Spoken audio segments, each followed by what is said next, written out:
Hello and welcome to Think Like a Game Designer. I'm your host, Justin Gary. In this podcast, I'll be having conversations with brilliant game designers from across the industry with a goal of finding universal principles that anyone can apply in their creative life. You could find episodes and more at thinklikeagamedesigner.com. I am very excited to announce that we are once again opening the doors to the Think Like a Game Designer Masterclass. What is the Think Like a Game Designer Masterclass? Well, it has been over a year since I have opened up the doors. It is the most direct, effective, and focused way that I know of to take you as someone who has dreamed of making a game or who has designed some games but has not achieved the level of success that you want into someone who is designing, creating, pitching, and publishing games. It is a 12-week course where you will work directly with me and my team to get your game made. The course includes monthly masterminds with me where I will help you solve your direct problems, answer your questions about your designs, weekly meetups, weekly testing, an incredible community of people, including alumni from previous courses. And several of those alumni are people that I have hired directly. 3 people that were in the class now work for me. And they are all focused on helping you to learn, to grow, and to get your game made. And in addition, the course ends with a live pitch session where you will be pitching to top tier board game publishers where you will pitch your project. And don't worry, we will help you get there all along the way, teach you how to pitch, teach you how to make the materials, teach you how to get ready so that you can really get the practice and get feedback from people in the industry and myself to make sure that your game is ready and that maybe you'll get picked up and published. So it's an incredible journey. We are starting on April 6th. So if you want to sign up for it, you can go to thinklikeagamedesigner.com and there's a link there to the masterclass. And as a special bonus for my podcast listeners, because this audience has been growing enormously, I'm going to give you a discount code for 20% off.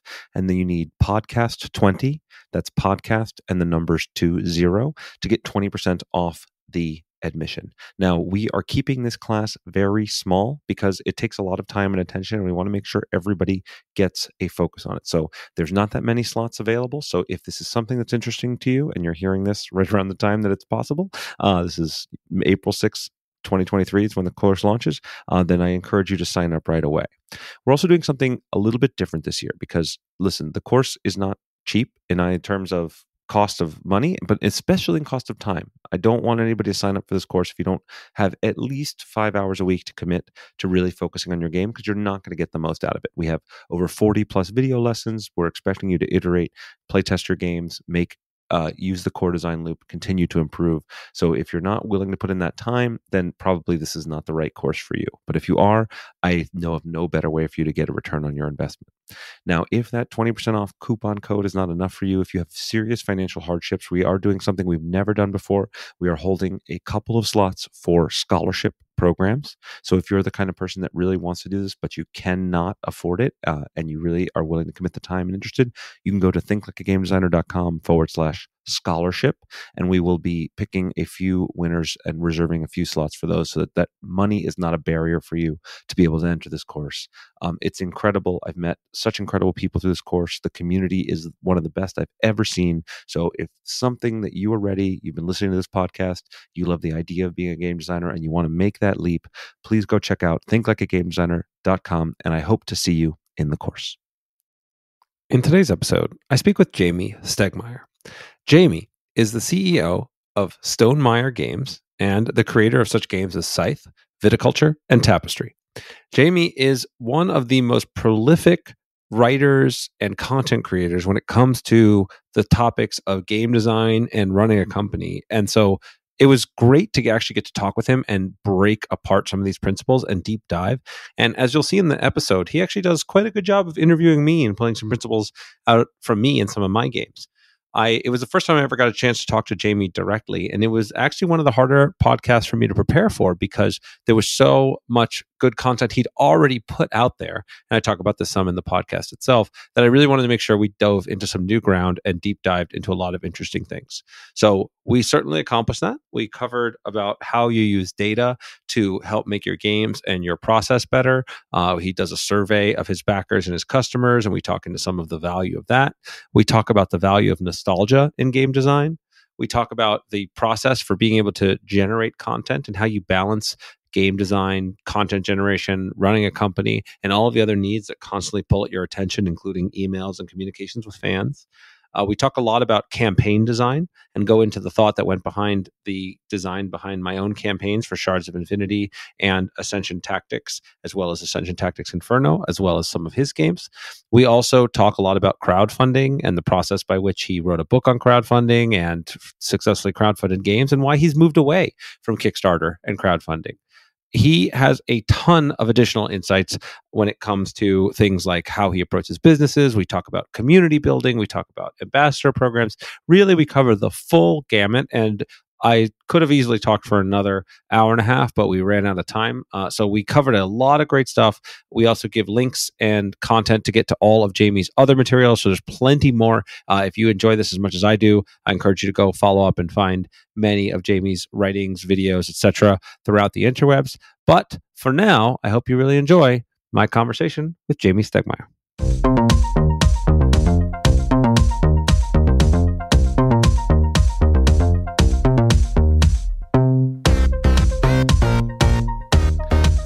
Hello and welcome. I am here with Jamey Stegmaier. Jamey, it is great to have you here.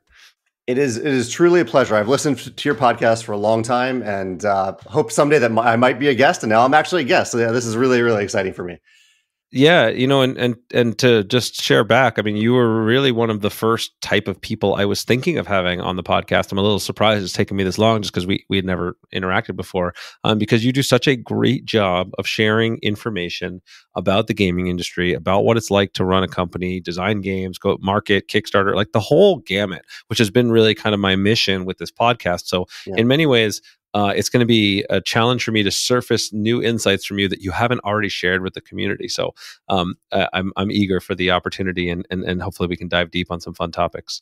Yeah, I'm excited. And you've covered so many people that maybe don't have some of the platforms that I have. So I think it's wonderful that you've talked to people who don't have a podcast or don't have a YouTube channel.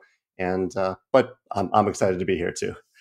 Yeah. So I usually save this for the end, and I tell people, give people the opportunity, like where can they find you and things. But I actually kind of want to do this one at the beginning because you're so prolific with your content on multiple different channels.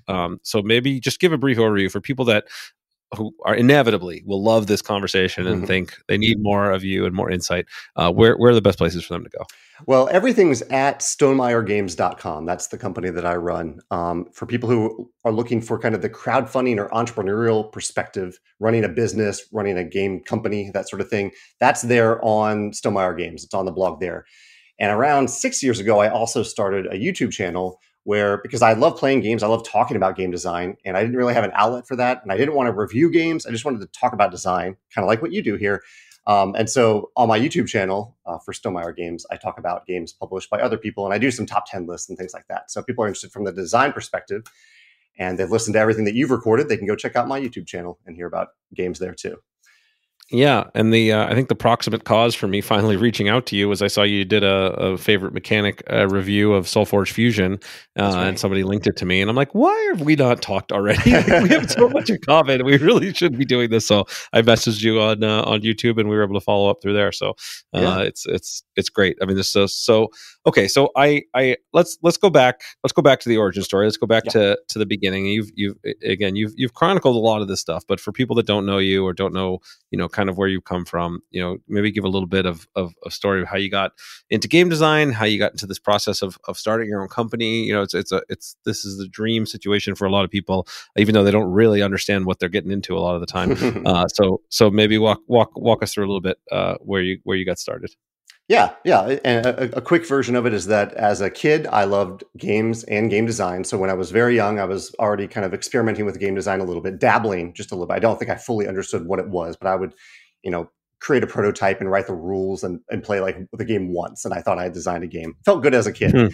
Then as an adult, I was enamored by the idea of publishing a game, and I started to see games pop up on Kickstarter, and I was equally enamored by Kickstarter. And so I designed a game specifically to put on Kickstarter. So I was interested in both the design side of it and the publishing side of it. And that was Viticulture, my first game that funded in 2012.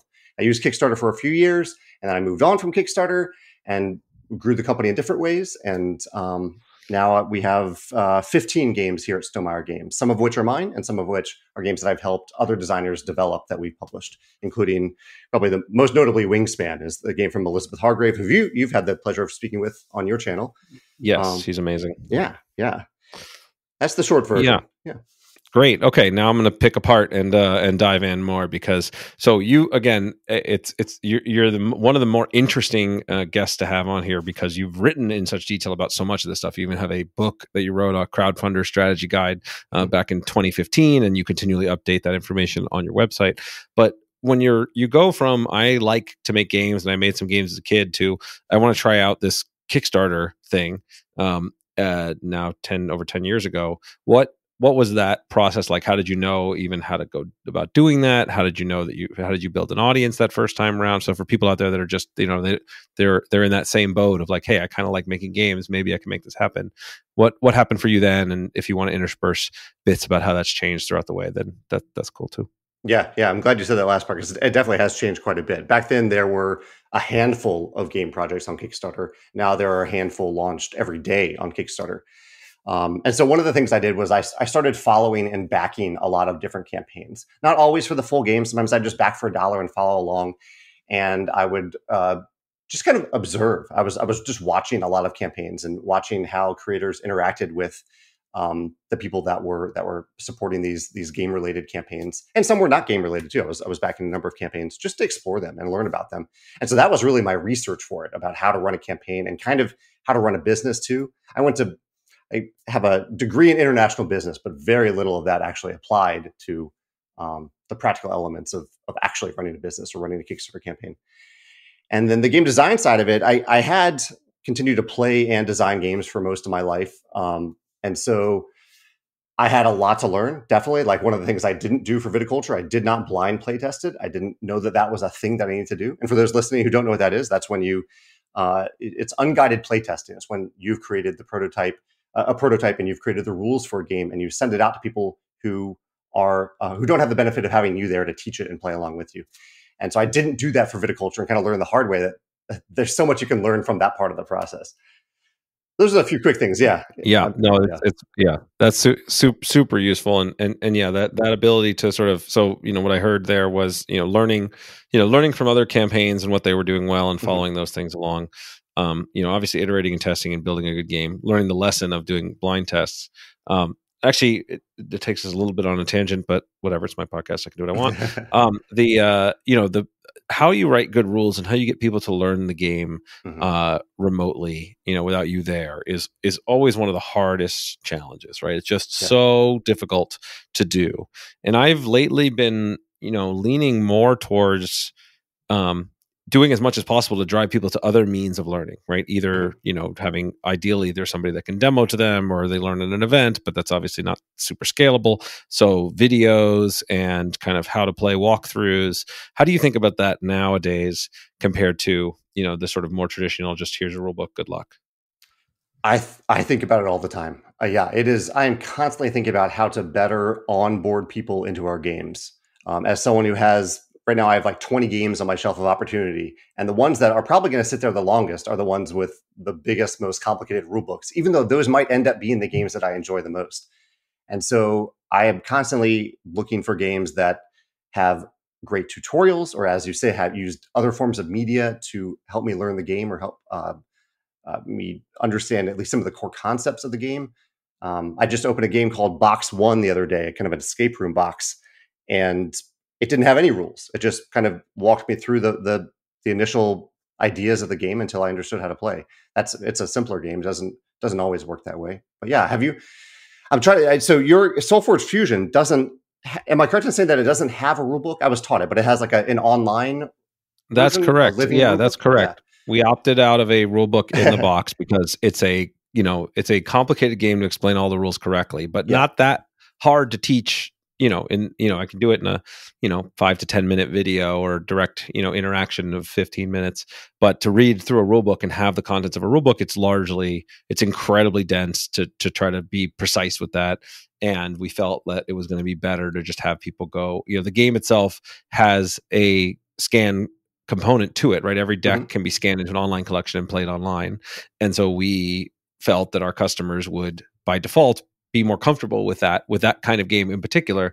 And so we went to listen, if you want to learn how to play, scan this QR code, takes you to a nice, landing page with videos and extra materials that you can link to. If you do want to read the rules, of course, we do have a PDF and all the things you could download, but we felt that like destroying a bunch of trees to include pages that no one would read didn't seem like the right call for us. And we got some heat for it. I don't want to pretend like this was just the right answer. Some people were like, no rule book, I'm not interested. I don't want to play your game, And so I think culturally that's going to shift over time. I know I had Elon Lee on this podcast as well. And he talks about, it is very much trying to drive people to video and streaming and getting people to play with friends, not trying to learn from a rule book, even though they spend a lot of time on their rule books. It doesn't mean you get out of it all. And I think for most of my games that don't intrinsically have an online component, I'll still keep having rule books, but it's just such a hard way to learn. So we're continuing to experiment with it. We might, I think in our next edition, we're looking to do at the very least a quick start guide, like a couple pages, short little pamphlet of here's the gist of the game. To learn more, go to this site. I think might be the next approach for us. For the current version of the rulebook, that kind of the living online one, how often do you find yourself editing it? Is that because it's a living? Are you more compelled to like make little changes more often? Well, that was part of the equation that went into it, especially again for something that's like Soulforge Fusion, which most people from the podcast should be familiar with. But it's a hybrid deck game, so it kind of has similar concepts to a trading card game, except that you just shuffle build two decks together, and there's an algorithmically generated set of cards. So there's 10,000 plus possible cards and infinite, unique decks. So it's always new rules and new things that get added as new cards show up in new sets. But also we had a lot of little subtle tweaks about timing. In fact, we could deep dive into this whole subject too, but like now we're working on building the custom digital app. So, at launch, we just used Tabletop Simulator. And as we're recording this, that's still the same tool to play online. We have a custom script for it, but by the end of this year, we're going to have a fully automated, app that'll be available and people can play that enforces the rules and can do tutorials and things like that. And so that has forced us to revise our rules too, because you have to be much more precise when you need a computer to do everything correctly. Right. So we knew we were going to have to make a lot of revisions once we had it out in the audience and players giving us feedback and catching things we didn't catch and things that we needed to update for the digital app. So there was a lot of changes that happened over the course of the first few months of release up till now. We're actually, as we're recording this, we're pretty close to launching our second set in the North America. And then I think it'll stabilize over time, but certainly we felt more comfortable now because we wouldn't have a printed rule book that would instantly be out of date as soon as we launched. I'm glad you mentioned the kind of learn as you play digital version as well, because that is exactly how I learned Shards of Infinity. I can't remember if I bought it or if it was free. I think there might be a free like basic version of the game, but I'd heard good things about the game. I tried the digital version, loved it, and went out and bought the analog version, the tabletop version right away, which I don't always do when I try a game digitally. But for that, it seemed like the best fit. And I'm curious what you think about this too, if I may throw this back at you as well. For digital games, we have a few like on Board Game Arena. We have a Wingspan has a great digital game. Charterstone does. And Scythe does. I like to think of them often as learning tools, and for that reason, I don't often I'm not often compelled to put expansions on Board Game Arena in particular. But I noticed with some of your digital products, you do have a bunch of expansions. What is your thinking there for expansion content versus just having the base game available digitally? Yeah, so my philosophy in general is I want as many people to be able to play my game in as many forms as possible. So insofar as it is economically viable for me to do so, I'll put it up everywhere and try to make it very expanded. Okay. I was very worried at first, especially with Ascension, the Ascension app because the Ascension app released in 2011, right? And this is like the early days of this. There weren't many board game apps. There weren't any deck building game apps at the time. And we was very concerned that I think we were selling it for $5. Now it's free, but that somebody would just buy the game for $5 and then never spend $40 on a box game, because why in God's name would you do that? Right. And the reality was the exact opposite, that we saw our sales spike enormously. And I'm pretty convinced that the Ascension would not still be around today or what it is today without the app as a kind of funnel to draw people in. So it lets people play the game in that format, and then people who want to have the experience of being around a table and shuffling up and sitting with friends, like there's a place for each. So I try to make them as accessible as possible. Sometimes that's not, either economically viable or it's not practical. I mean, that's the hardest part. Do you have a digital team on staff, or you license out, or how do you handle that? Yeah, it's all licensed out. Yeah. So we've done a variety of different things. We've built a digital team in house that works on projects. We've done licensing partners. So the Shards of Infinity app we did with Templegate Games, the Ascension app we did with Playdeck, and Soulforge we're building in house. I've been through the whole gamut, and you want to talk about how hard it is to build physical games, man. There's a whole other set of problems and challenges that come with trying to build digital games. They're very expensive. Iteration costs are higher. There's a lot of interesting challenges that come with it. So once you've built the structure for it, ideally, if you built it right, adding expansions is cheaper and easier. And so you want to do that to keep people engaged and keep people excited. That's a good point. Once you've had someone invest that much time and you've invested that much money in the foundation of the game, adding the expansions is significantly easier. Yeah.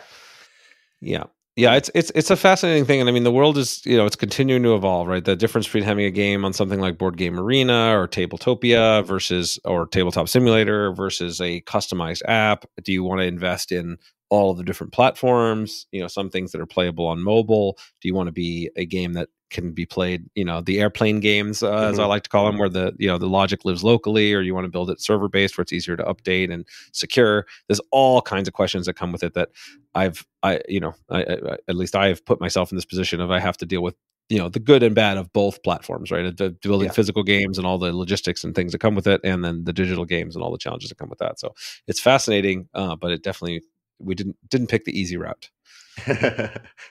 I do love the data that can emerge from it too. Like for Tapestry, when we released that, I put in the rulebook, I said, if you want to report your winning civilization and your winning score, here's a Google form where you can show us that information, because I wanted to have that data in the long run in case there were some balancing issues that we missed originally. And we did. It turned out there were some civs that were a little more overpowered, some were more underpowered. And we wouldn't have known that if we didn't have a way of collecting that data. But with digital games, you don't have to ask for that data. As long as you have their permission to accumulate that data, you just get it and you can use it in the long term. Have you made any changes based on digital game data that you've gathered?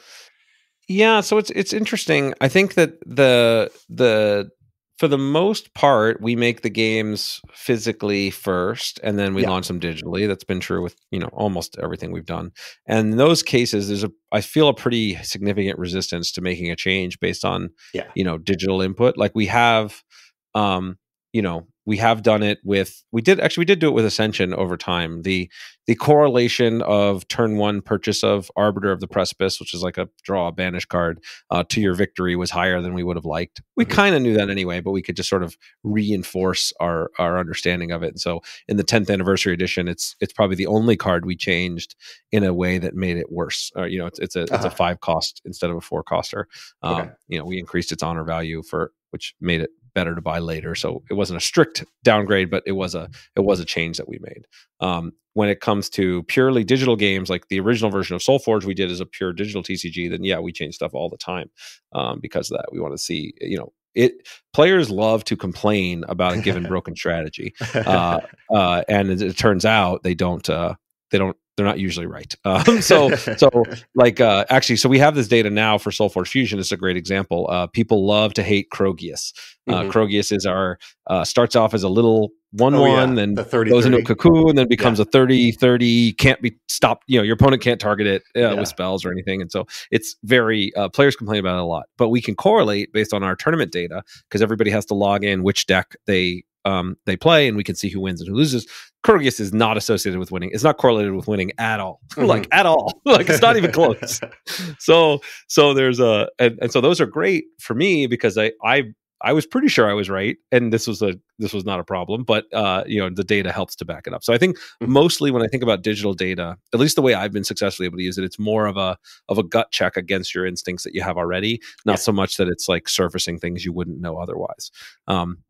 we do have some stuff we do behind the scenes, like with Soulforge Fusion. Again, I talk about there's 10,000 different possible cards in set one alone, and that's exponentially increasing with new sets. We have ways to surface, like, okay, there are certain types of permutations. Like if there's a level 1 card that has 8 or more power, 8 or more attack, surface it here for us. So we can like automatically see some things that might be problematic, because you just can't test a game the same way when there's that many permutations. So we have to use tools to get us there. But I the data side of things is fascinating to me, because there's always a trap, and I don't know how this worked for you. Like in the data that you get, a lot of times it's very easy to interpret it in a lot of different ways, right? When you're in the tabletop side, I'd love to, if you have any stories or examples around this of when you've gotten feedback that's worked well or poorly, for whether it be a Kickstarter or a product sales or something that's been going on, where you're able to use that information well, or where you're able to, where in fact there's too much noise and you end up drawing the wrong conclusion or being unable to draw a conclusion. Yeah, this is something I definitely have learned thanks to Tapestry mostly, and that I've applied to every game that we've made since Tapestry. With Tapestry, it came out, it released, and people started playing it a lot, which was awesome to see people playing it a lot and discovering some of these civs that were a little bit more powerful or a little bit less powerful than others, especially in the hands of people who, as they became more and more experienced with the game. And the complaint at the time was, oh, I bet Stonemaier Games just didn't play test this enough. And I was like, I know we playtested a ton, like not just internally blind playtesting. We went over the top in playtesting this game. But what I realized the problem is, and I think this is what you're touching upon here, is that we weren't analyzing the data as well as we could. And for the most part, that means that I wasn't analyzing the data. I was the one looking at this data, and I wasn't diving deep into it because I probably should be better at it, but it isn't my area of expertise. And so we had someone surface, a guy named Jeremy, whose job is to analyze data and in a completely different field. And Jeremy volunteered to start looking at our playtest data and our Tapestry data and data from all sorts of games, any data that we get our hands on. And he just does an amazing job of diving way deeper than what I can see on my Google Doc of data when I get back a blind playtest report, where he is really looking at specific player counts and how and outliers and all the stuff that's under the surface that I don't get to see.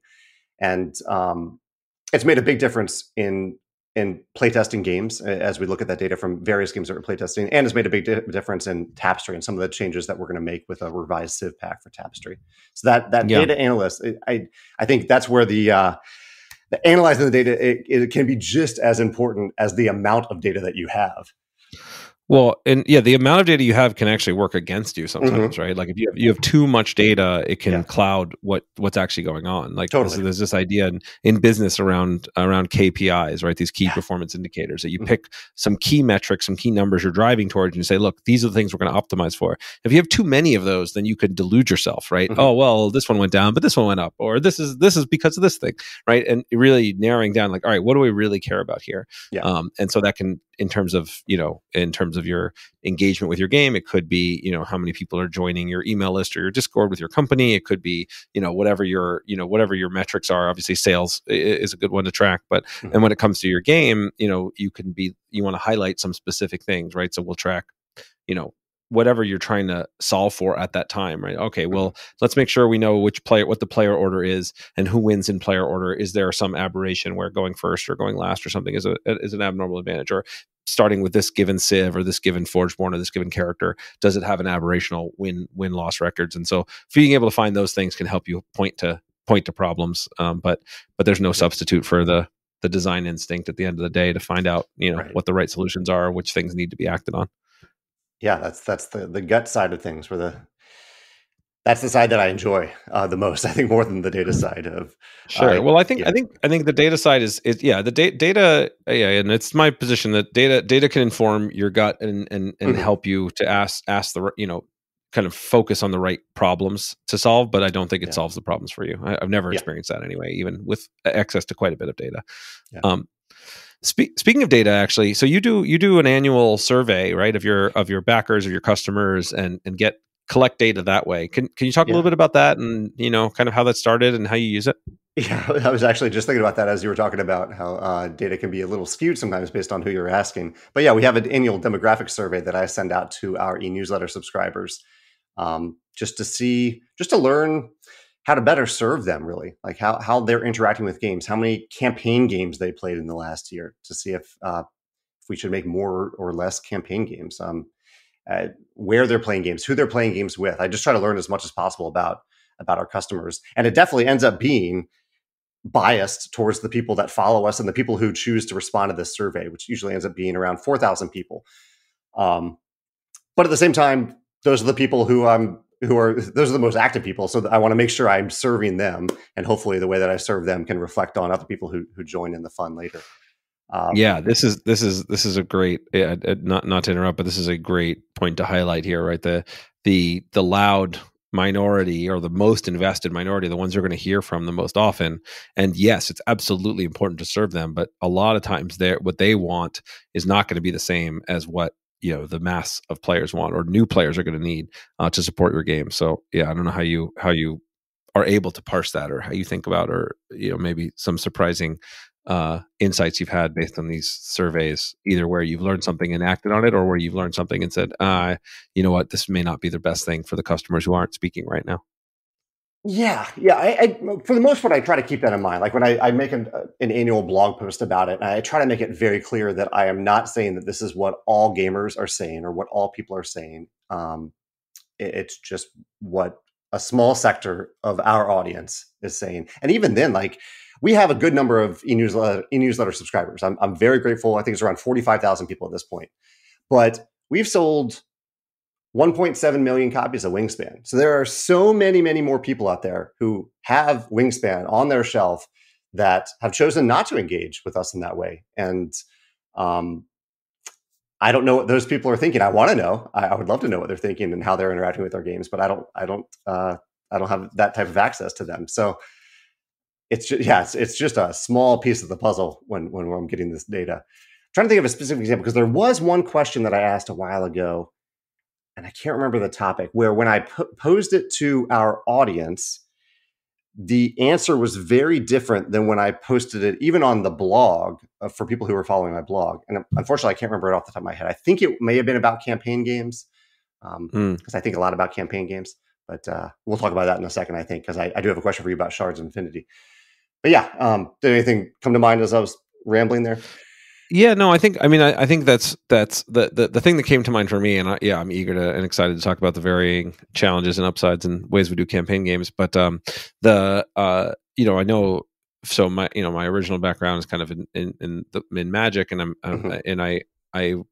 the shift that has happened over the years, where the game used to be very, the community, the feedback, everything was very focused on the competitive scene, right? And the pro players and people, which was great for me because they were catering to me. But then they realized that through organic fan uprising, in a lot of ways, formats like Commander were the most popular by far, and it took them a long time to adjust and realize they shouldn't be fighting against this community trend. They should be catering to it. And something like 80 or 90% of all the Magic players never even go to any event, let alone care about a competitive circuit. And so that changed the way that they market, changed the types of products that they made. It changed who they wanted to serve, even though many people complain very loudly. I mean, I feel like there's an annual Magic's dying, they've killed it discussion that starts up on the internet. So it's very hard, just to get into the emotional part of this, right? As a designer, as a founder, as someone who wants to, you want to serve your community, when you hear people complaining and, lots of vitriol comes from people that care a lot about your games when you make changes that are designed to serve the wider audience, but not necessarily those most invested players. And so it takes some fortitude to be able to make those decisions, and not a lot of times trying to give the most loud people everything they want will bankrupt you. Yeah, it absolutely will. One thing there, do you still play Magic from time to time? Do you dabble in it? It's very rare now. Okay. I'll play Magic Arena occasionally just to kind of see what the new set mechanics are, and kind of I'll read about it. But it's one of the downsides of my life making games is I have a lot less time to play games that I'm not either designing or researching directly. Well, I may ask this because I think it applies to you a little bit. You've been around for a while. You've made games for a long time, including with games that you're still actively kind of expanding. But one thing that's fascinating me about Magic for the last couple of years in particular, because whenever a new set comes out, I often buy a draft set and I just draft it with my friends. That's how I play Magic. And I'm fascinated with many of the sets that have come out over the last few years about how well they've tugged on nostalgic heartstrings for people who have maybe I did play Magic when I was a teenager, and then I returned to it as an adult.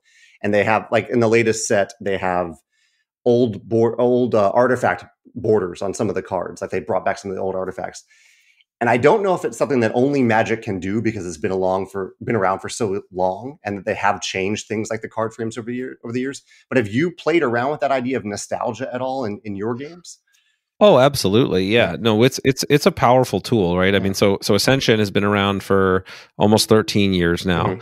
And so even in the Kickstarter for Ascension Tactics Inferno, we had our day one backer reward was a original Eric Sabe art rat that was in sort of an alternate art version of one of the cards in the set with the old frame around it. Yeah. And so we did exactly the same thing. And it's great as a day one reward because it's like, only, if you know, right? If you're not into that, then fine. You're not gonna. It's not a big deal that you missed it. But for the people who are our most loyal followers, who are the ones who are most likely to back on day one, it was a great thing to be able to throw out there and be like, hey, look, this was our original style. Like we've revamped everything over the years to keep the spirit, but change having to work with more artists and shift things. But the original art style, the original work, I think is something that people love. And I mean, nostalgia is a very powerful force. Yeah.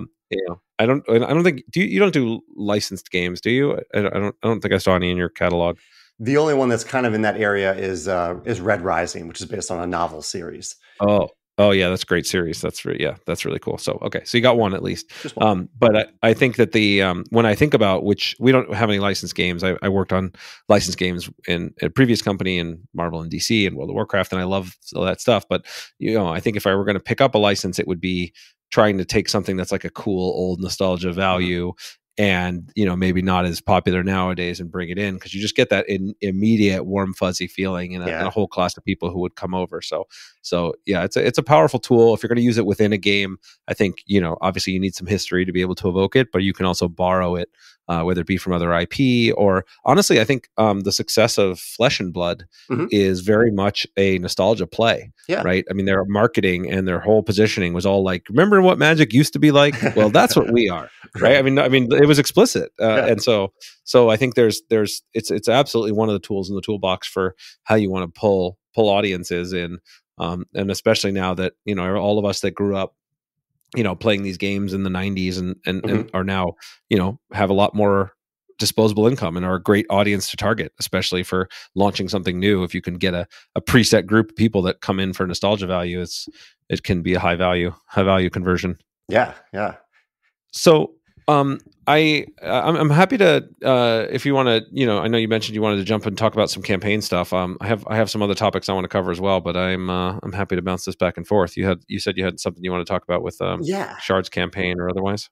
Yeah, campaigns are so. I only have a few campaign games. I have the Rise of Fenris, which is the last expansion for Scythe, and then I have Charterstone. Charterstone's a 12-game campaign, and I think about campaign games all the time because they get a lot of attention on crowdfunding.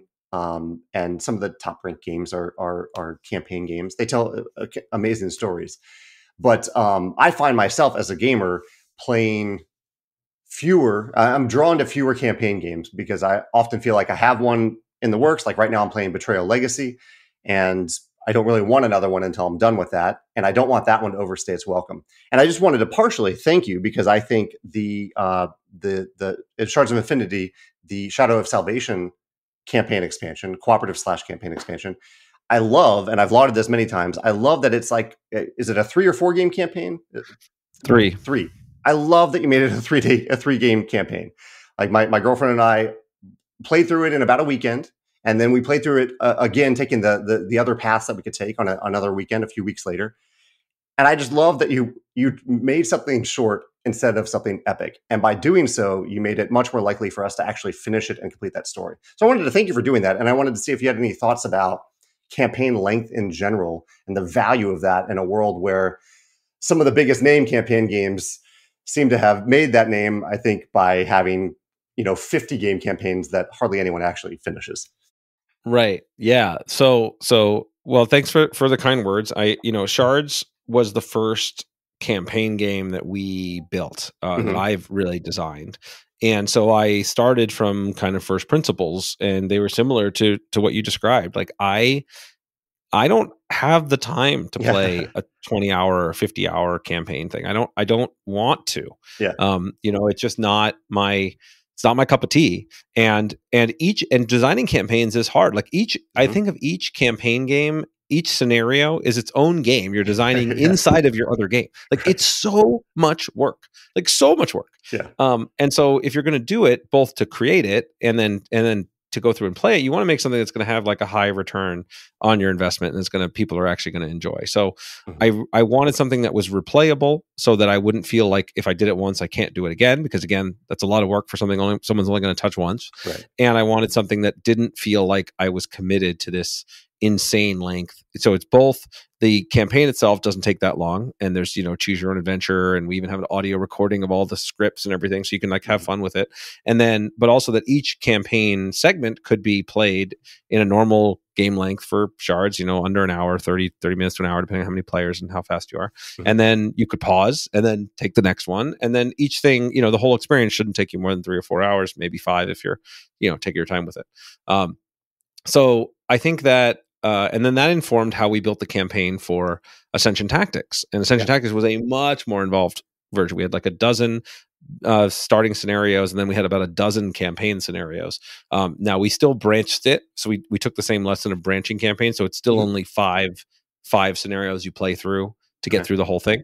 But because of the more branches, it was about a dozen different scenarios we had to design, and that was it's definitely the most gameplay and work I've ever packed into a single box with that. And so I'm very conscious of those sorts of things, and obviously there's a place for that market of but I suspect, and I haven't played through them all, but I suspect that you got to be phoning it in sometimes when you're designing 30 campaigns, to get there. Like, is there really that much interesting innovation going on there, or are you just making, small tweaks on a theme? Like, I know we've got the campaign for Ascension Tactics Inferno we designed, and we created some new mechanics that allow you to play up to 4 players, which is obviously changes it a lot. Before it was only 1 or 2, and then I just really went all out with the different campaigns. Like, it's not that many. It's still, I think it's 4 campaigns to play through in this one, but they're all very different. They're very different experiences that, you feel like you're playing a different game. And so I'd rather invest in like those great experiences than, a lot of small variations on a theme. And again, maybe I'm wrong and other people are just spending hundreds or thousands of hours on their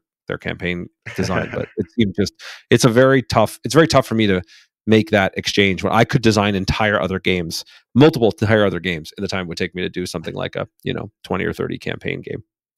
And one way that I thought about it with The Rise of Fenris is I wanted to create like a major memorable moment in every scenario, and that can be easily diluted. Like without that goal, I definitely could have ended up with a 20 game campaign where maybe you remembered 3 moments out of that campaign. I would much rather have an 8 game campaign where you remember almost every individual game, because it's whether it's different or there's like a big impactful surprise in every one of those games. That's great. Yeah, I mean, this is where the idea of look, what you're trying to deliver on a core experience and a core emotion for your audience, right? The how long is the thing, how many scenarios you play through, like that's not really what matters. What you want to give people those powerful emotional impacts that they're looking for. And I feel like people who play a campaign game, they are looking for something different than a regular game, right? They're looking for some sense of progression. They're looking for something where they can feel that their decisions make an impact on future events that are going on. There's a little bit more socialization in the multiplayer version, of course. I think solo campaign clearly has its own audience. I'm curious, do you have a sense, I don't know if this is included in your surveys, do you have a sense of like what percentage of your players actually play solo play? I've always been curious about this. Yeah, let's see if I have it in my survey from last year. I don't have it. No, I don't have it handy in the survey from last year. I think for us, it's around 10%. Yeah. Okay. That seems like a reasonable position. To me, it's like the vast majority, like I love games, I love board games, but the vast majority of why I choose to play a board game over, say, a video game is I want to socialize, right? I want to be connected with other people. The solo board game for me personally, I would generally rather just play a video game. And so it's harder for me to reach that. I mean, I build it, but and I built the solo modes, and there are several people who are very excited about them, and so we did it again with Ascension Tactics Inferno. But it's just it's a lot of work for what is not, I'm not part of that target audience group. So it's harder to design for successfully for me. I have to make sure we have other people on my team who are more into it. So I lean on them more. But it's an interesting space. It's grown in popularity over the years. And I do the same. I focus on the multiplayer side of our games. And then we have the Automa Factory, my friend Morton, who handles the solo side. And one thing that he has pointed out to me that was enlightening to me, because I did come to it wondering about the social side of it. Same for me. Like, I play games for the social aspect. But Morton has pointed out that there is a robust solo community of people who play the game solo, but they play it solo partially because they like to talk about their solo experiences with the solo community. So I think there is an interesting interactive element there where they're talking about the games with this greater community, even though they're playing by themselves. So I thought that was interesting to learn when he pointed that out.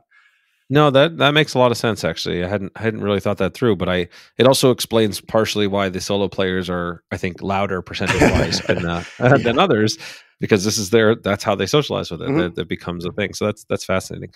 While we're on the topic of campaigns, there's two other things that I find interesting and sort of challenging around it that come to mind. One is how you balance like the difficulty level of a campaign. Yeah. What makes you think about what do you target, how do you play, right? Because in a PvP game, right, you just you're playing against each other, so I need, as long as the strategies are not degenerate, I've done my job, and you're having fun. But in a PvE game, so in a campaign where you're just fighting against the game itself, setting a difficulty level is not an easy task. So how do you think about that topic? Yeah, it's on my mind a lot. I'm working on a game that either could end up being a campaign game, or it could end up being a mini campaign game, or it could end up not being a campaign game. And so I've been thinking about this a lot lately. And that's one of the challenges. Like, if I decide to make this game a campaign game, then I need to make sure that when you're playing whatever, game 5, game 10, whatever game, however deep into the campaign it goes, that your character isn't completely imbalanced against what the game is, with the challenges that the game is presenting them with. And at the same time, also the amount of kind of mental overload I'm asking players to keep in mind, because by game 10, do they have 36 cards that they didn't have in the first game, or all these different things that they've gathered over the course of the game? Or am I going to artificially constrain that and say at the end of each game, you need to get rid of all this stuff and you can only keep one? I don't have to face those types of design decisions when I'm designing one-off games. Yeah, it's a lot. It's a lot harder, and then I mean that begs the question too, right? How do you decide what factors you use to decide if you're going to make a game a campaign game or not?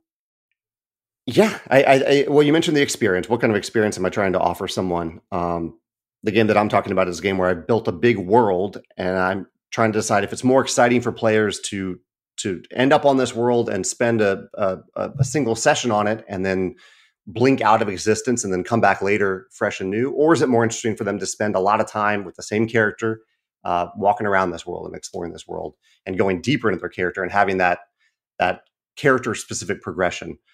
I don't know the answer to that for this particular game, but that's kind of the decision point that I'm making. What do I want to offer players for that experience? Yeah. Yep. Well, that's the heart of it, right? Every we're going to talk a lot about different design decisions, but they always come down to that at the core, right? What's the experience I'm trying to create for my audience? Right. Who am I trying to serve? What experience do I want to create for them? Like that's always it's just a great thing I always come back to. If I'm ever confused or lost in a game or design, you're really coming back to that. Okay, what's at the heart of this? And then once you know that, the other decisions, I won't say they're easy, but they're definitely easier. Right. As you know what you're trying to target.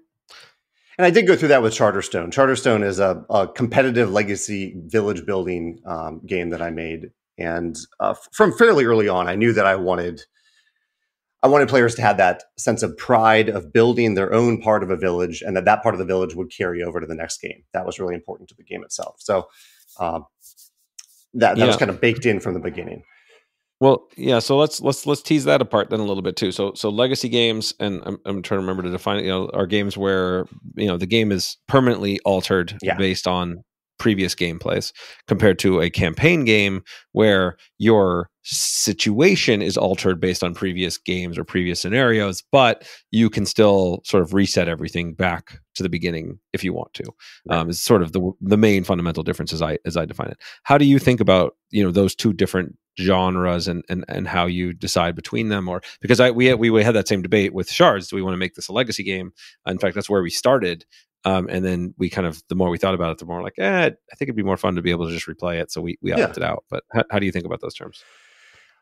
I think permanence is powerful. I've learned a lot from watching what Rob Daviau has created and the way that he talks about the power of permanence.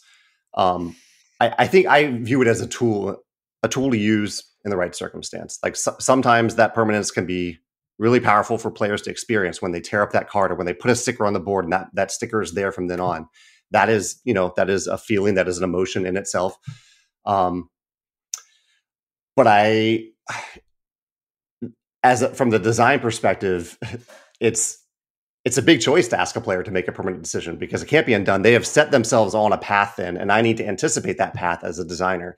That made Charterstone by far the hardest game that I've ever designed because I had to anticipate all these this web of paths that players could take that they couldn't undo because of the permanence, because of that feature. And so I'm glad that I did that. I'm glad I went through that experience with Charterstone, but it also made me never want to design a legacy game again. And I'm amazed that Rob has just made a whole career out of it. Yeah. No, yeah. Well, it's awesome. I mean, he's also been on the podcast and talked about the origins of that and where where it's evolved. And yeah, so if anybody that's interested in legacy games, that deep dive, please check out that episode. I think that I've played around with this. Probably shouldn't be spoiling this right now, but we don't have it figured out yet. But I've been playing around with how do you make like a legacy game, like using some of the algorithmic generation tools like we built with SoulForge, where you could theoretically have a because there's a variety of possible things that can happen in a legacy game, but once you've sort of opened up the box or ripped the sticker out or done the thing right, the magic's kind of gone. It still like gets to that probably. You could play it again, but there's some diminishing returns on it. Yeah. And having ones where literally every box you get could be different and you don't know what's coming. And then, the sort of permanent changes come from that. Like that's a pretty sexy concept to me. Like there's something that's really, really splashy about that. I haven't cracked it yet, but I don't know if you've put any thought into that kind of space, but I'm really eager to figure it out. I toyed around with that, and Charterstone is a little bit of that, given that it's a competitive legacy game. But it can rapidly spin out of control. I think it depending on how much you let players change things over the course of the game. And I think Rob actually does some interesting things in Betrayal Legacy, where he kind of gives different components a timer, where something might be really powerful, might get more powerful, and then it goes away if you've used it a lot. And I think by giving something a half-life, a timer, that can help with those power levels. Yeah, fascinating. Yeah. Okay, I want to make sure to cover some other things because there's so many deep dive topics we could cover here, but I want to talk about a little bit more on the business side too. I think one of the things that you seem to do a great job of is consistent content generation. Creating stuff, whether it be posts on blog posts or YouTube videos, and multiple different channels. And I know from doing things like this podcast how much time this stuff can take. And so how do you think about, your kind of time allocation for those things? How much do you credit that as kind of a business strategy versus just something you're doing because you're passionate about it? I mean, to some extent, it's all tied together. But for people out there, I'm I'll tip my hand. I think that creating great content for people for free is one of the best ways that you can build an audience nowadays, and just by adding value to the world. So how do you think about that, and what's your strategy like for deciding what's worth your time to create, and how you'd balance that with the other interests of your company and design? I love the question, and I love that spirit of generosity. The idea, and you're right, it is tied to marketing in the end. But I love the idea of creating something that adds value to people and hopefully starts a discussion that everyone can benefit from, including me. when I write a blog post, it's often about an idea that I'm kind of processing. Maybe I've experimented with something and I want to talk about it, but I genuinely want to see what people think about it. And I learn from the comments on my videos. I learn from the comments on my blog posts. And so part of it is just like a collective learning experience. Part of it is marketing. And in terms of time management, that's something I had to learn over time about how to be consistent with this content while also knowing that I have a lot of other things to do with running my business and developing games and designing games. And so I kind of have a schedule where on Mondays and Thursdays, I write blog posts. On Tuesday is my recording day. I typically record a couple game videos, and usually a top 10 video on Tuesday, and then I schedule them ahead, which is something that I didn't do for a while. I used to record on the same day that I'd post, and so I have like my Sunday video. I'd record it on Sunday morning, and then it occurred to me I should have been obvious at the time, but I can record those in advance. Like no one knows when I recorded them, so I record that stuff on Tuesday. And so, yeah, breaking that down and having those habits where I know this is something I do every Thursday morning, and every Tuesday morning I need to be ready to look at the camera for a few hours, but that I don't have to do it after that. That I'm done with it, I can focus on other things after that has been really helpful to have that consistency and that structure that I found worked for me. Yeah, that's great. Yeah, I find things like that where you can carve out time and have consistent structure is really valuable. Mm-hmm. And I also think putting yourself into public deadlines is super valuable, right? If everybody knows, we post at least one podcast a month, which is not too onerous, but it's I make sure I get it done. If I know I'm going to do a blog post every week and I start posting and I tell people that the pressure of people are expecting it is also really helpful. One of my phrases I like to repeat is deadlines are magic. To really help make stuff happen. Yeah. Oh yeah, absolutely. For you too, I may have this wrong, but do you live in a different country right now, or are you traveling actively all the time? Yeah, I'm a nomad. I'm a digital nomad. Yeah. So for the last 2 years, I have been without an actual normal home, and I'll spend a couple months in different countries around the world and shift. So I'm heading to Europe right now. I just got back to the U.S. because we had a team in-person retreat in Vegas, and I have a couple conventions I'm speaking at, and then I'm going to go off to Europe June from the beginning of June until Gen Con in August. Okay, I think it's really cool that you found that worked for you. And does it get in the way of, or does it create a new challenge for scheduling time to talk with other people since they could be on very different time zones than you? Of course. Yeah. Of course. Yeah. No, there's a lot of challenges. So one is you talk about your routines and your habits. Yeah. When you're home and you have your setup and everything's great and all dialed in, that's much easier to do. You've got your, okay, I know I've got my mic and camera set up over here. So when I walk in this room, I'm going to record. I know I've got my, my like nice little coffee maker and my desk where I write stuff. Everything is like set up. Yeah. And so I've had to learn how to create those triggers and create, sort of portable versions of that get me into my habit routines. Mm-hmm. And then I've also been, because we've already, prior to starting this process, what kind of got me on the road in the first place was COVID made us become 100% remote, as with most people. And then we started hiring people from all over the country and then all over the world because they're just good people and they don't have to commute to an office anymore. So why wouldn't I hire great people? Yeah. And so we already had to figure out how to work with people in different time zones. And then, and so a lot of that became, as much as possible, making meetings asynchronous. And when they are synchronous meetings, making sure they're documented well, creating those spaces where it turns out a lot of the times people spend in face-to-face meetings is wasted. And so they still are valuable. Again, we had a team retreat where everybody got in the same room for 4 days just a couple of weeks ago, and that's immensely valuable. But we use that time very consciously. So it's forced me to become a lot more efficient in ways that I'm very happy about, and I will carry forward even whenever I decide to stop being a nomad. But it's no question it's harder. And I had to learn. When I started on the journey, I would do like a week here, 2 weeks there, and I found that to be way too disruptive. It just takes too long to get yourself situated, so my productivity took a hit. But now, with the couple months at a time, I find it to be a pretty good rhythm. With the new employees paired with the traveling, has it changed how you delegate? Do you delegate more or less, or do you find specific things that just weren't working for you as you became that digital nomad? It's actually the answer is delegate more, and the reasoning for it, and this is maybe a good insight for a lot of people out there, because I think it's a common fallacy for a lot of entrepreneurs, and that I just felt like I had to do everything. Right? I know I have all the context. I'm good at what I do, and you're not going to do as well as I can. So I need to make sure that I'm the one doing this, or I need to make sure that I'm closely checking up on you and, micromanaging you as you do this, which ends up being worse for everybody. Right. And forcing myself to do this, I actually learned this more before I became an official digital nomad. I took a 3-week trip to Thailand back in 2017. Mm-hmm. And I told my team 6 months ahead, hey, I'm going to be unreachable. Now, in reality, I was not. I was still checking my email.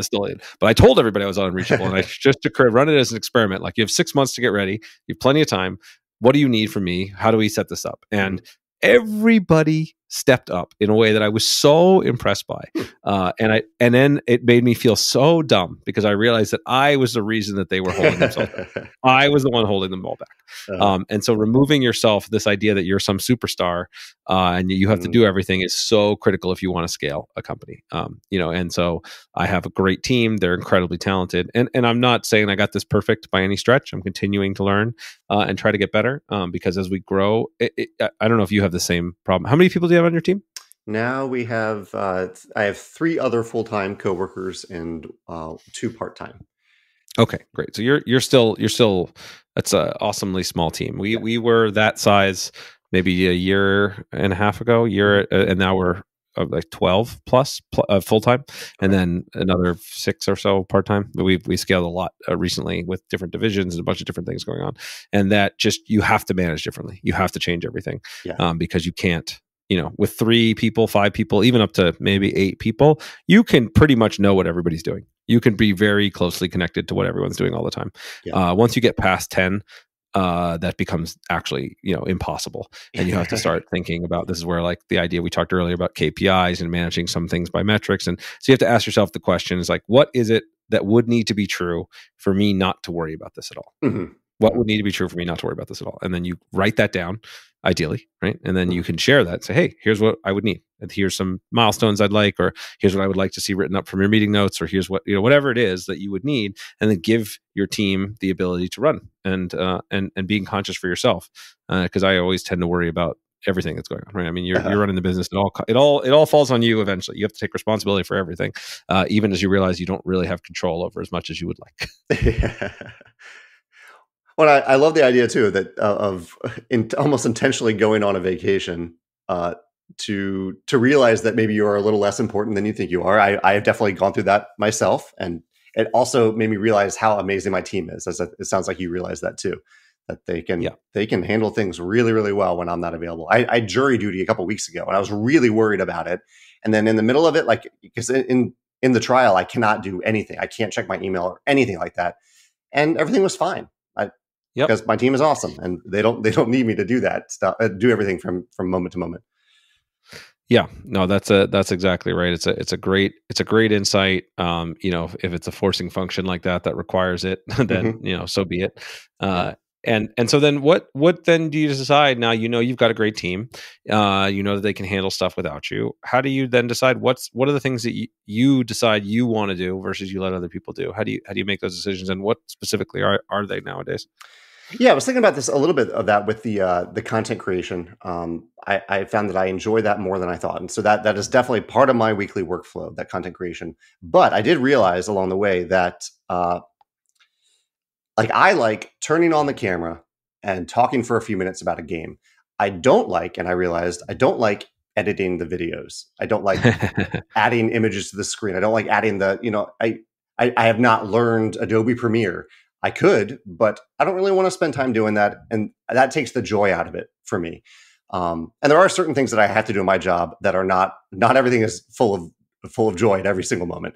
But that was one of the things that when I hired my coworker, Joe, I was like, Joe, would you maybe be open to doing this? Would you be open to enhancing some of these videos that I make to make them look a little nicer, serve people a little bit better with, captions at the bottom showing them what game I'm talking about right now, that sort of thing.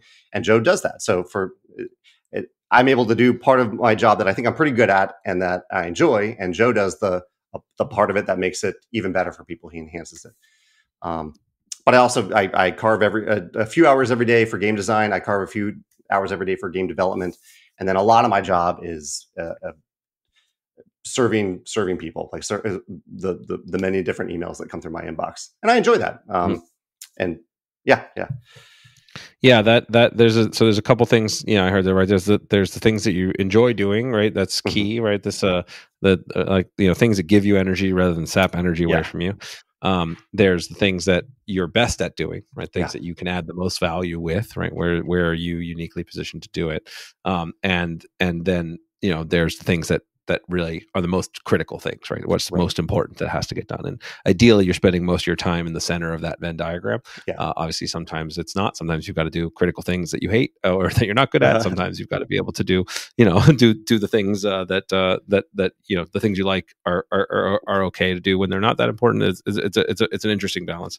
And then I think that when you're trying to decide as things shift, how do you prioritize? You mentioned another thing that is interesting, which is the sort of inbound versus outbound, right? There's when I find that as my career has progressed, I have a lot more inbound than I used to. A lot more people sending me emails, a lot more people making requests, a lot more other things that are trying to vie for my attention, and that I have to fight to preserve the protected time where I'm doing my deep work, where I'm dictating my own work and time, and it's a constant battle for me. I don't know if you've experienced that or how you deal with it. Oh, absolutely. But time is by far my most precious resource. Two things that I've kind of found that help me a little bit is one, if I'm going to have a conversation with someone, whether it's answering a question about one of our games, a rules question, or if it's going to be a conversation like we're having now, I want it to be a public conversation. I want it to add value to other people. Like I love, you and I could have this conversation on the phone. I would have gotten a lot of value out of it, but only you and I would have gotten that value. Whereas you're going to put this out there for hopefully other people to listen to and get value out of it as well. And so I figure if I'm going to spend my time on something like that, my hope is that other people get value out of it. And the same thing happens with a rules question. Someone can email me a rules question and I can answer that question, and I do. But if they ask that rules question in the Wingspan Facebook group or in the Tapestry page on Board Game Geek or on the Scythe page on our website, then other people who might have that same question can benefit from it as well. So I'm often funneling people into public forums if they're comfortable with that socially, where we can treat them well and answer them publicly for other people to hear those answers. That's part of it. The other part of it is also I really try to carve out 2 hours at the end of every day, usually between 8 and 10 at night, just for design time. And I try it. For a while, I found myself like getting on my computer at 8 o'clock and still going to my email and try to empty my inbox and do those sorts of things. And eventually, it was about around a year ago, really, that I gave myself permission to let those things wait until the morning. And everything is fine when I do that. It's fine for 99% of those emails to wait 12 hours until the morning, and protecting that creative time that gives me so much energy. But at the end of the day, to do that has been really fulfilling for me to do that. That's great, and also a message I needed to hear again at this time. So thank you for that. It's definitely been. I felt myself on the other side of the equation for the last several weeks. And the are you an inbox zero kind of guy? How do you process just around education's email and I am treat that sort of stuff? I am inbox zero. That's why it can be so hard to not reply to that email at the end of the day, to not have inbox zero. Yeah. Yep. No, that's where I am too. I can't. I don't feel comfortable if I have more than like a day or two. My things sit in my inbox. I start to get jittery. Yeah. But it requires some good processing tools and rules for how you move through stuff. So I don't want to spend too much time on this because I imagine it's not as exciting to our audience. But I will tell you, if any of you reach a level of success that many of you are aspiring to, this will become really important. And it's important regardless of your business industry these days. That's how do you process incoming information, sort it in a way that's useful and actionable, and balance that against the deep work that you care about and want to generate is always a critical skill I'm constantly working to refine. Yeah, same here. Okay, let's get back to one more topic I want to make sure to cover, and then we'll see whatever we can cover in the last little bit of time. I knew we were gonna run up to time here. So you're very thoughtful about the way that you run your business, and as you mentioned, you create content and you'll put your thinking out there in the open, which I very much appreciate. One of the things that I thought was interesting was your Stonemaier champion program. Yeah. I don't think I've seen anything quite like it anywhere else, but I'd love to hear some details about that and how that's been going for you. Yeah, this is a program that we started, it's either 4 or 5 years ago, and it's evolved over time. But the basic idea of it is I wanted to create a loyalty program. I wanted to give people a reason to, if they were going to buy a Stonemaier product, that the first place that they might look for that product is our web store. And over time, even that philosophy has changed a little bit. Really, I want people to buy the product in the way that's right for them. Hopefully, many of those are their local game store, but I also want some of them to be directly from our web store. And so what we've landed on at this point in time is that champions, people who sign up for a champion membership, they pay $15 a year. And their main concrete benefit is that they get 20% off every order from our web store. They also get like a special monthly newsletter, and it's a way for them to support the content that I create, because none of the content that I create, the videos, the blog posts, none of it has ads on it. None of it is gated in any way. It's out there for people to consume. And I did at the time when I was thinking about this, there were an increasing number of people, and I really appreciate them asking, saying, can you start a Patreon or something? Can you start some way for me to express appreciation for the content you create, which I really appreciate that. And so I thought, okay, I'll create this champion program as a way for some of those people to do that.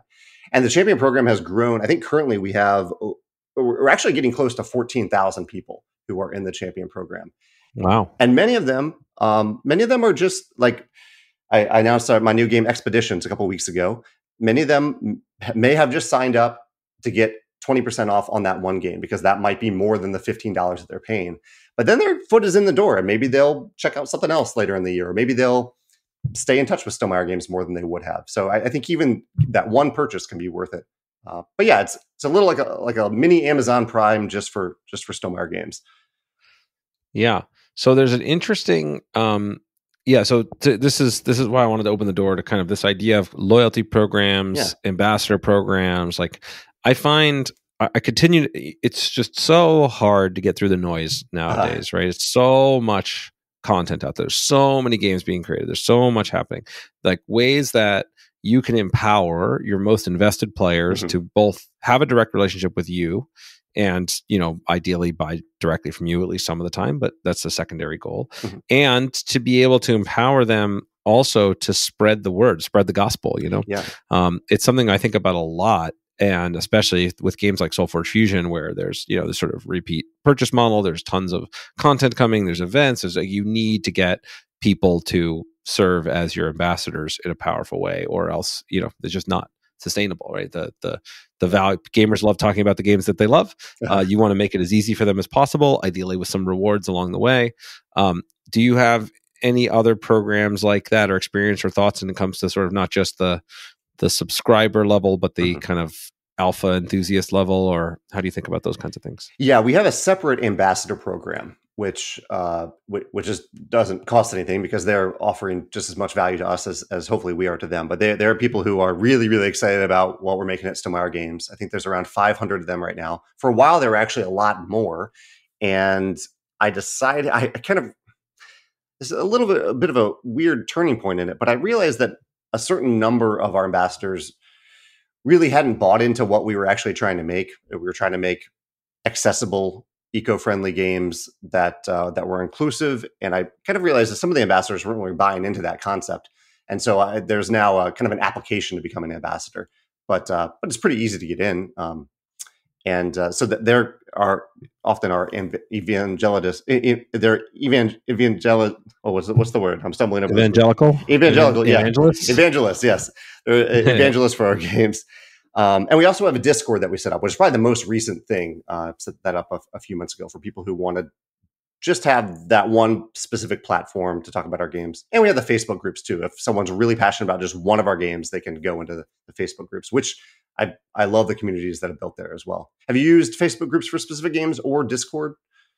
Yes, both. Yeah. So we have a Discord first, which anybody can access by just going to stoneblade.com, which has all of our games in it and anybody there. It's actually my favorite of the social channels right now because it's very chat focused. It's very easy to reply directly to people. So it's the one that my team and I are most engaged in. We've been using that for at least a couple years since COVID, actually, since we started that we had to run our Ascension Tactics campaign with no physical presence. So we figured out Discord became our kind of water cooler. And now we run our whole company out of Discord as well. So we have our kind of we have our back of the office chat room, which is locked, and then the main chat at the front of the store where everybody can show up and hang out. So it's actually, it's really cool. Nice. And then, Facebook groups we've used since they existed pretty much. So we have them for each of the brands. Nice. So yeah, they're all very valuable. Again, it's that balance of like, you want to go where your audience is, but you also want to balance how many channels you're trying to support and how much time we have to have a dedicated person to do that. In addition to the thing I like about Discord, at least for our usage, is it's default. Like I'm looking there anyway every day, so it's easy for me to jump in and reply and say stuff. So it's nice. This also, we use it for my Think Like a Game Designer course, which we're going to be launching again pretty soon. Actually, pretty damn soon after this airs, probably. Where everybody, all the students are in there and can share their games and connect and play, and it creates a much more, I don't know, just kind of a cool casual hangout spot than the other social platforms do, for me anyway. That's great. So I want to keep the thread on.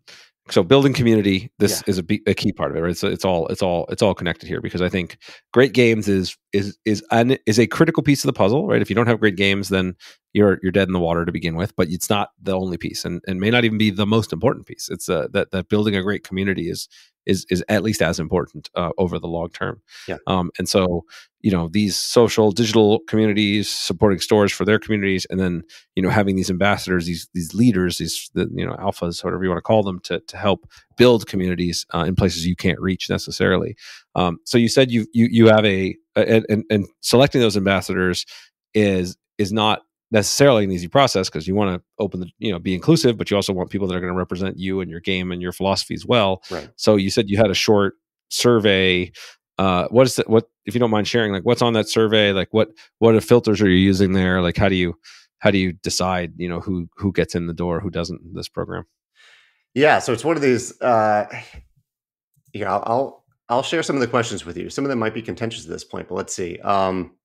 So the first question is: do you believe that Stonemaier should offer exclusive, tangible content for our games that is only available for a limited time to specific groups?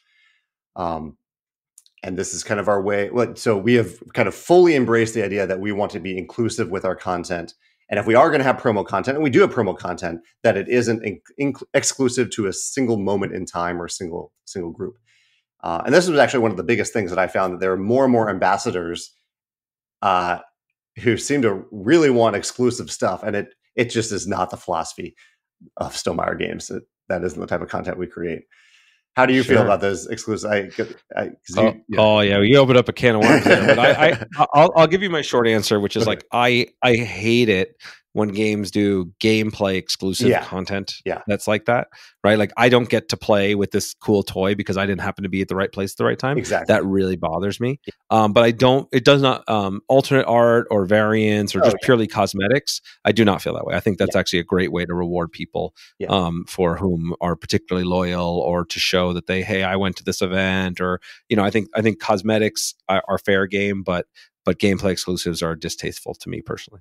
Yeah. Okay. Yeah, we're definitely on the same page there. Then I have a few questions about, let's see. So a lot of our ambassadors are kind of moderators. And so I say, this is kind of an easy one for them to answer, but on social media, you see someone post the following: Scythe sucks. Don't believe the hype. How do you respond? And I give a few options for how they could respond to that. Some are nicer than others. There's one red herring answer, things like that. Because I want to make sure that the idea of the ambassadors is that they are welcoming people in, even if someone comes in with a little heat like that. I want them to feel welcome too. So there are questions like that. So basically testing how welcoming they're going to be to people who come from different walks of life. Yeah, that's great. I think, making sure that people are going to be, be kind, be good at what they're, have some semblance of understanding of what they're trying to do, and that their heart's in the right place, is some of the most important parts. Right, building that welcoming, positive community is so critical. Again, it's why I know from just consuming enough of your content, it's a big part of why you do what you do. It's why I do what I do. And if you bring someone on board that doesn't have that philosophy, it can be very corrosive very quickly. Whether that be ambassadors or staff or anything like that. Oh yeah, it's every level. And I think if like we've done, I think we've done a pretty good job at fostering this welcoming community, especially this welcoming group of ambassadors that welcome other people. And it takes a lot of pressure off me to do that, and pressure off my coworker Joe, who works in customer service, because the ambassadors are out there answering questions often faster than we can. And if they're doing so in a way that is kind and welcoming, they're doing, I guess they're doing part of my job for me in a really great way. Yeah, and so I think that's it's a great and powerful tool. It's one of the things that I feel grateful for, to be able to have enough of an audience that there are people that want to do this. Right, it's a great threshold to be at. Do you find that these transition much between different games? Right, like how many of these people are Stonemaier fans and playing everything that you play, or a bunch of different games? How many are like, no, I'm here for Scythe, like that's my jam? And because we have that too, right? We have Ascension players, we have Soulforge players, we have some crossovers, but typically there's somewhere they're leaning, and that's the universe they want to play in. Yeah, it's a little all over the place. One of the questions on the survey actually is, and let's see if I might have actual data for you right now. Ooh. Yes. Okay. So I ask, how many Stonemaier Games products do you know fairly well? And let's see, the people who answer most is 8+, and that's 16%. And then some, which is 3 to 8, is around 25%. Actually, no, this data, it's a little skewed because it looks like I've changed the answers over time. So the pie chart is a little skewed. So it looks like about half and half. Like some people know a lot of our games when they sign up to be an ambassador. And it looks like around half only know like 1 or 2. So maybe their foot is in the door through a Wingspan or a Scythe, and they're excited enough about that game that they want to learn more. And that I'm fine. I kind of like having a mix of the two. That there aren't only the diehards that know everything, but there are also some people that just know a few things and want to know more. Yeah, no, it's great. It's great. It's a great balance to have. Actually, I think that's a pretty perfect ratio, to be honest. All right, so we're running short on time. So I again, normally at this point, I point people to your other sources of where to find you. We did that at the beginning, and I do just want to reiterate. I mean, the wealth of incredibly great knowledge that you share is it rivals anything I've seen in the marketplace, and so I want to thank you for it. I've used it in the past when I've run different campaigns, and I'm always looking at you as a thought leader in the space, and so other people should look to that as well. And there's guides from the beginner all the way to the experimental. So I know you've got a lot of data out there. Is there anything that you would want to share? And a majority of our audience are designers or aspiring designers, or actually I've learned quite a few people that are in the industry already that are checking in. Is there any sort of other insight you'd want to share for somebody starting out, or some counterintuitive thing that you're still working through, or anything that you want to share with the audience before we wrap up? No pressure to end strong here. Yeah, like I said, I started strong because I started by saying, like, you were one of the hardest interviews I've had to prepare for, because so much of your content's already there, and I didn't want to just rehash stuff you've already said. So you've done a great job sharing a ton of value. If something comes to mind, great. If not, no worries. Something, I don't have anything amazing that comes to mind off the top of my head, but I really enjoyed this conversation, and anyone listening to this, I hope they feel welcome to join the conversation on my YouTube channel or on the blog, because really that's what it is. Like I'm posting some ideas out there, and sometimes it's data, sometimes it's a strong opinion, but I really genuinely want to hear what other people think, so that I can better serve the people who are playing our games or are curious about our games. So yeah, I think that's the best way I can say it. Like I'm going to learn more, I think, from other people joining that conversation than they can learn from some moment of insight that I can share right now. No, that's great, and I think that actually does serve as a pretty deep point here. There is a way to, people feel like it's one of the reasons why I like having these kinds of conversations. People feel like they're ideal designers, the CEOs, the game designers are sort of these unapproachable, all-knowing things. And I'm just like, we don't know what we're doing as well. Like, we're just figuring it out as we go. Yeah. And we love conversation, and teaching and writing and talking through it is how we get better. And so the feedback is critical. In fact, it's one of the keys to long-term success is you got to be able to take those feedback loops. So for those out there that want to, I reached out to you by a comment on your YouTube channel. Even I did this. So you're responsive to it, and people should feel that way. And I hope that other people feel that way with me and my content too. So it's worth reiterating, right? I mean, put that stuff out there. I actually had a thing in my book in one of the last chapters that gave people the way to contact me directly. And out of many, many thousands of books sold, I think maybe 20 people total ever actually used it.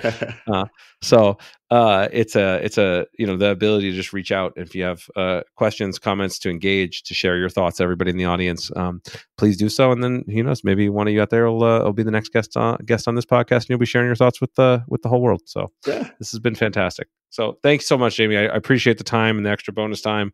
I would love to have another conversation with you.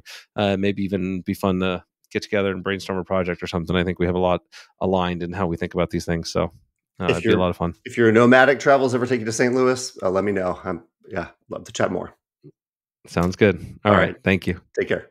Bye. Thank you so much for listening. I hope you enjoyed today's podcast.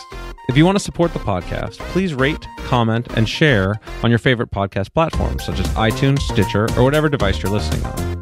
Listener reviews and shares make a huge difference and help us grow this community, and will allow me to bring more amazing guests and insights to you. I've taken the insights from these interviews, along with my 20 years of experience in the game industry, and compressed it all into a book with the same title as this podcast, Think Like a Game Designer. In it, I give step-by-step instructions on how to apply the lessons from these great designers and bring your own games to life. If you think you might be interested, you can check out the book at thinklikeagamedesigner.com or wherever fine books are sold.